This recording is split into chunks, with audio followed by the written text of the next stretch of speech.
अमित जी, जी। पानी की समस्या जो 11 साल में दिल्ली को बेहाल किया है आप पार्टी की, मैं आरोप नहीं लगा रहा, हम्म।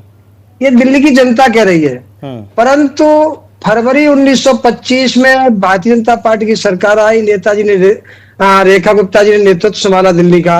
हम्म। संभालने के तुरंत बाद जिन स्थानों पर टैंकर माफिया हावी था, पैसे देके सरकारी पानी को पैसों में जी 2025 में भारतीय जनता पार्टी की सरकार बनी।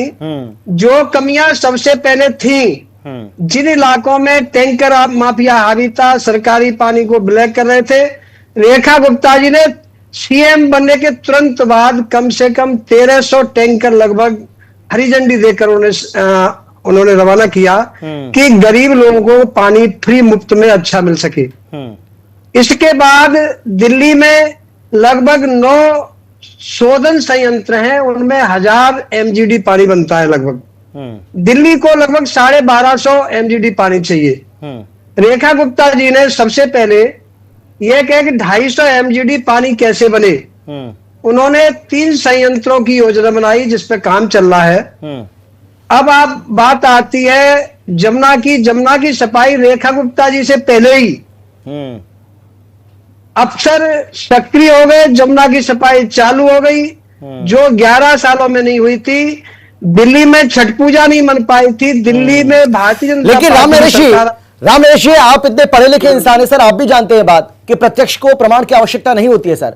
आप जितनी भी बातें मुझे गिना लीजिए, लेकिन जो तस्वीरें सामने आ रही हैं, लोग मटका फोड़ रहे हैं, पानी के लिए हाहाकार मचा हुआ है, लोगों को पीने का पानी तक नसीब नहीं है। आप सोचिए जून की इस भीषण गर्मी में। तो मैं आपसे जानना चाह रहा हूं सर, आप कितने भी आंकड़े गिनाते रहिए, आप कितनी भी बड़ी बड़ी बातें करते रहिए, लेकिन जमीन पर तो वो नहीं दिख रहा है ना। मैं वही जा रहा हूं, जो आप कह रहे हैं मैं वही जा रहा हूं जी। 1 साल के अंदर जितना समय भारतीय जनता पार्टी को हुआ है कि शुद्ध पानी पहुंचे जनता तक, उसके पाइपलाइनें चेंज हुई, संयंत्रों की क्षमता बढ़ाई गई, नए संयंत्रों पे काम चालू है। लेकिन जो चीज 11 सालों में नहीं कर पाए, ये चाहते 1 साल में हो जाएगी। आप जानते 1 साल में हो सकती है। और दिल्ली का बजट 11 साल के अंदर में इन्होंने पानी का वो हाल कर दिया था जल बोर्ड का कि जल बोर्ड सबसे अमीर हुआ करता था, सबसे गरीब हो गया। कृपलांजन की सरकार है, केंद्र ने भी सहयोग किया है, हमारे को बजट भी केंद्र सरकार से मिला है। वर्तमान समय में भारतीय जनता पार्टी की सरकार रेखा गुप्ता जी के नेतृत्व में बहुत अच्छा काम करेगी। चलिए मैं आगे बढ़ता हूं थोड़ा, क्योंकि लेकिन राम नरेश जी, तो मैं बस आपको ये बताना चाह रहा हूं कि देखिए 4 जन की सरकार आपकी दिल्ली में, हरियाणा में आपकी सरकार है, यूपी में आपकी सरकार है, केंद्र में आपकी सरकार है, सबसे बड़ी बात राजस्थान में आपकी सरकार है। मतलब मैं आपसे ये कह रहा हूं सर कि ये चुनौतियां आम आदमी पार्टी के सामने नहीं थी, उसके बावजूद भी उसका दावा है कि इतनी समस्या नहीं होती थी हमारे समय में जितनी अभी हो रही है। ये तो आप भी तो थे जी, चुनौतियां थी नहीं थी, आप भी तो जानते हैं, इससे ज्यादा चुनौतियां थी जी। भारतीय जनता पार्टी सरकार ने मैनेज किया है, उन पर काम किया है, ठीक है, कम हुई है। ठीक है सर, आता हूं मैं आपके पास। अभिषेक जी, आप सरकार को समय ही नहीं देना चाहते हैं, आप एकदम से घोड़े पे बिल्कुल सवार हो गए और शंटी मारे जा रहे हैं कि चल भाई तेज गति से दौड़। तो भाई वो कह रहे हैं कि भाई आपको 11 साढ़े 11 साल मिले, जो काम आप उसमें नहीं कर पाए, आप उम्मीद कर रहे हैं कि 1 सवा साल में हम सब कर दें। थोड़ा समय दीजिए ना, घोड़े पे सवार क्यों आप लोग?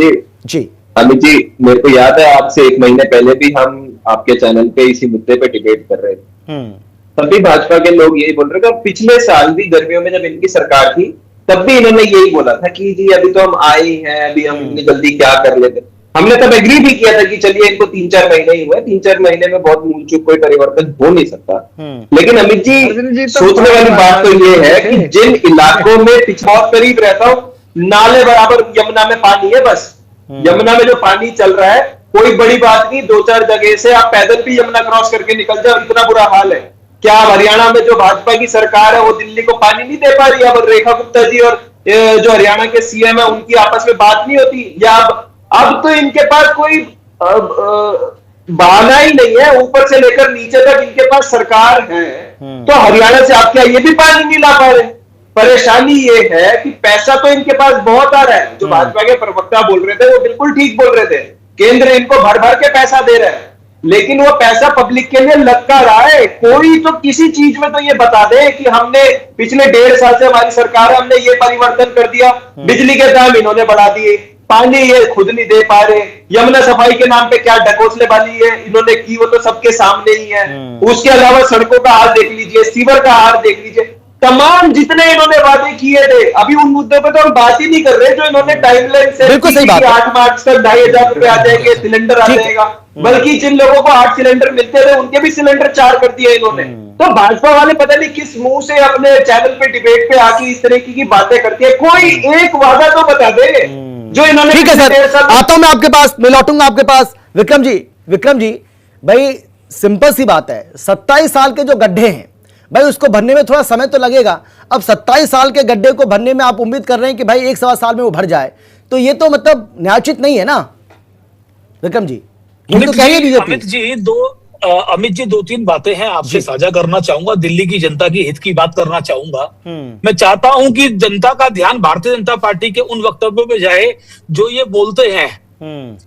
देश के नितिन गडकरी मंत्री हैं भारत सरकार में, पानी मांगने पे देशद्रोही बोलने की बात कर रहे हैं लोगों को।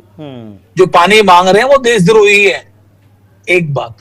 अब 27 साल गड्ढे भरने की बात को मैं बड़े तरीके से आपको बता देता हूं। जब शीला दीक्षित जी का देहांत हुआ था तो प्रधानमंत्री, अब दिल्ली जल बोर्ड का घोटालेबाज अगर राघव चड्ढा है, प्रधानमंत्री जी ने स्वयं कहा, अभी भाजपा के प्रवक्ता कह रहे थे सबसे बेहतरीन और पैसे वाला विभाग जल बोर्ड हुआ करता था। निश्चित तौर पे बहुत बड़ी एफडी भी जल बोर्ड के पास हुआ करती थी, हजारों करोड़ की, जिसको इस पिछली सरकार ने बेच खाया। वो राघव चड्ढा जी का काम था। राघव चड्ढा जल बोर्ड के उपाध्यक्ष थे, उन्होंने दिल्ली के जल बोर्ड को एक मतलब गड्ढे में डालने का काम किया, जल बोर्ड को तबाह करने का, बर्बाद करने का काम किया। आज वो भारतीय जनता पार्टी का सांसद है। कहते हैं एक बार भाजपा के प्रवक्ता कि राघव चड्ढा पिछली सरकार को तो कोस रहे हैं, पर राघव चड्ढा का नाम नहीं ले रहे। राघव चड्ढा का नाम लेकर के बोलिए ना। अब रही बात पानी की, भैया ये क्या लाएंगे परिवर्तन? लोगों के खाली पड़े हैं पानी के बर्तन, शर्म आती नहीं? भारतीय जनता पार्टी के प्रवक्ता अपनी पार्टी की बात कर रहे हैं, दिल्ली की मुख्यमंत्री का गुणगान कर रहे हैं। यहां आम आदमी पार्टी के प्रवक्ता साहब अपनी पार्टी का गुणगान कर रहे हैं। किसी भी व्यक्ति ने यह नहीं कहा कि जब समस्या गर्मी आती है, गर्मी बढ़ती है, तो पानी की समस्या को दूर करने के लिए पहले से ही प्रयास क्यों नहीं होता? जब चैनल पहले से प्रयास तो हो रहा है ना, सरकार तो कर रही है। देखिए बीच में, देखिए सुनिए अमित भाई, मैं अपनी बात पूरी कर लूं, बीच में ना बोले।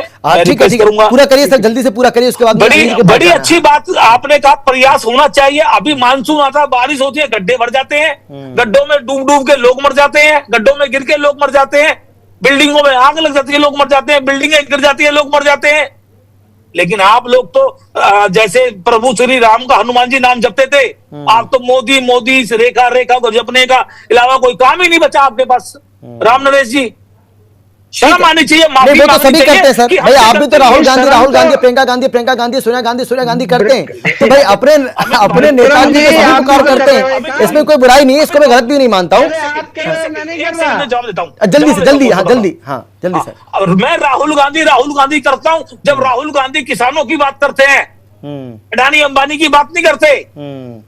मैं राहुल गांधी की तारीफ करता हूं जब बलात्कार होने वाले किसी महिला का बलात्कार हो, उसके भाई को पायलट बनाते हैं, तो मैं राहुल गांधी करता हूं। ठीक है अनिल जी करते हैं, भाई आपको याद होगा अच्छे से, हम तो पिछले साल भी पानी के मुद्दे को लेकर चर्चा कर रहे थे, पानी से मची हाहाकार को लेकर, अभी भी कर रहे हैं, उसके पहले भी कर रहे थे, फिर बदला क्या? बदला है अमित जी, जो प्रदर्शन कर रहे हैं सड़क पे, वो उनकी पार्टी और पार्टी के कार्यकर्ता। देखिए अभी मैं तीनों पार्टियों, प्रमुख पार्टियों के लोगों को सुन रहा था, सबने अपना अपना गुणगान कर लिया। 11 साल आम आदमी पार्टी सरकार ही, उन्होंने अपना गुणगान कर लिया। उससे पहले कांग्रेस की रही तो कांग्रेस वाले ने अपना गुणगान कर लिया। अभी देख रहा था मैं, उससे 5 साल पहले बीजेपी रही और अब फिर बीजेपी है। यानी कुलटेगा अचानक तो पूरी होगी नहीं जब तक बारिश देवता ना आ जाए। क्यों? क्योंकि जिंदाबाद वजीराबाद का जो अपना संशोधन यंत्र है, वहां पे 950 से 1000 ज्यादा पूरी ताकत में लगा दी जाए तो 1000 से ज्यादा एमजेडी पानी आ ही नहीं सकता, संयंत्र हो ही नहीं सकता। इसके अलावा अलग संयंत्र लगाने पड़ेंगे। वाटर टैंकर जो भूजल है वो ऑलरेडी नीचे जा रहा है, कितना आप बोरवेल कर करके ले गए। अभी आपको पता होगा कि बोरवेल, प्राइवेट बोरवेल की भी छूट दे दी गई है, जिसको पानी नहीं मिल रहा, अगर प्राइवेट बोरवेल कर रहा तो कर लो। पहले तो इस पे बैन लगा हुआ था बड़े लंबे समय तक। टैंकर्स का अभी आप बोल रहे थे, टैंकर्स में तो देखिए लिमिटेड होते हैं ना, कितनी गलियां छोटी छोटी है, वहां टैंकर पहुंच भी नहीं पाते और टैंकर से कितनी सप्लाई हो जाएगी। तो बदला है सिर्फ रोल। आज आम आदमी पार्टी कांग्रेस के कार्यकर्ता है जो सड़कों पे हैं, 2 साल पहले बीजेपी के लोग सड़कों पे थे। मटके वाले के मटके ही उतने ही बिक रहे हैं जितने पहले बिक रहे थे, तोड़ने के लिए, भरने के लिए नहीं, तोड़ने के लिए। उसको खरीदने वाले बदल गए हैं, उसको शोरूम लेके बचाने, लेकिन जनता का हाल नहीं बदला है। देखिए ना तो वाटर जो जल बोर्ड है उनके कोई कर्मचारी बदले हैं, ना उनका कार्य करने का तरीका बदला है, ना उनकी सोच बदली है। उनकी सोच जो पिछले 25-30 सालों सर, क्योंकि समय मेरे पास इतना ही है, मुझे इस चर्चा को और ज्यादा आगे बढ़ाने की अनुमति बिल्कुल नहीं मिल रही है। माफी के साथ मैं आप सभी को रोक रहा हूं। बहुत धन्यवाद मेरे साथ जुड़ने के लिए, चर्चा में शामिल होने के लिए, अपनी अपनी बात रखने के लिए। लेकिन पानी मूलभूत सुविधा है, ये कोई लग्जरी नहीं है, इसीलिए आपको मूलभूत सुविधा पर तो ध्यान देना ही होगा। पानी तो आपको दिल्ली वासियों को देना होगा। अगर आप पानी नहीं दे पाते हैं तो 4 इंजन की सरकार है आपकी, चारों तरफ भी आप देख लीजिए, आसपास आप ही की सरकार मिलेगी, केंद्र में भी आप ही की सरकार है। अगर पानी आप नहीं दे पा रहे हैं तो सवाल उठेगा। फिलहाल इतना ही, आप देखते रहिए हिंदी खबर। नमस्कार।